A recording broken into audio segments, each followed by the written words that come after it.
Tasman Diabetes Institute, an affiliate of the Kuwait Foundation for the Advancement of Sciences and the International Centre for Migration, Health and Development, a World Health Organization collaborating centre, concluded a two-day meeting on diabetes and tuberculosis, or TB.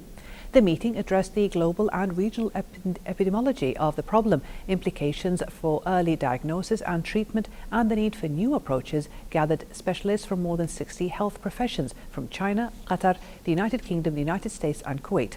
The meeting shed light on the growing evidence of the link between diabetes and TB and how quickly non-communicable and communicable diseases may interact and evolve into more complex disease permeations. Sarah Glab has more in this report.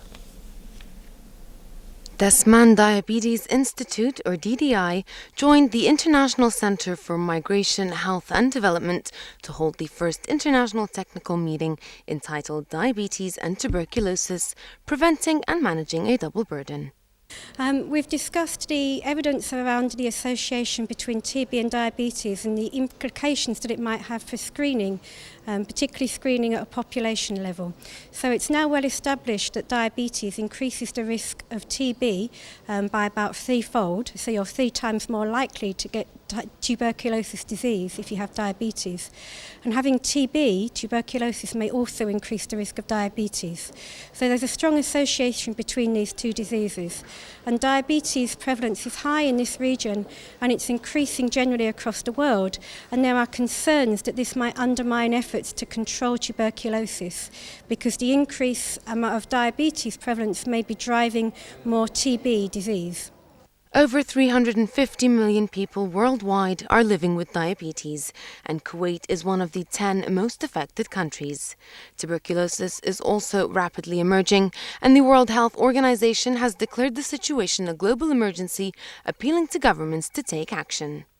It's been fantastic. Everybody is really enthusiastic about the worlds of TB and diabetes, talking to each other and getting together and really trying to make real efforts to control both of these diseases, and hopefully that will carry on beyond this meeting. Yes, I think one of the really key things that's coming out is that tuberculosis specialists and diabetes specialists need to interact with each other and communicate and work out the best way of working together to control both diabetes and tuberculosis, and I think that's really important. I've been a participant with Tasman Centre and Friends of Tasman for the last few years, one of the excellence center not only in Kuwait, in the Middle East, and of course we have to recognize the leadership of Tasman Center, Dr. Qadim Behbahani and his dynamic team that really keep us on our toes professionally with continuing education and development.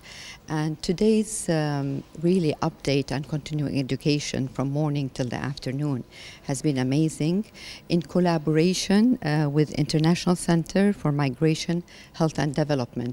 And the center of the discussion of today's workshops have been with the TB and diabetes, and there has been lots of studies, clinical studies worldwide, in the States, in the Far East, even in the Gulf, in collaboration with WHO and various excellent centers, that it is so essential for clinicians and multidisciplinary team for diabetes to really concentrate on the great risk of those patients having TB or developing TB. In light of the seriousness of the emerging situation, the experts attending the meeting recommended that DDI and the Ministry of Health should help develop guidelines and standard operating procedures to develop new and common strategies to fight these diseases.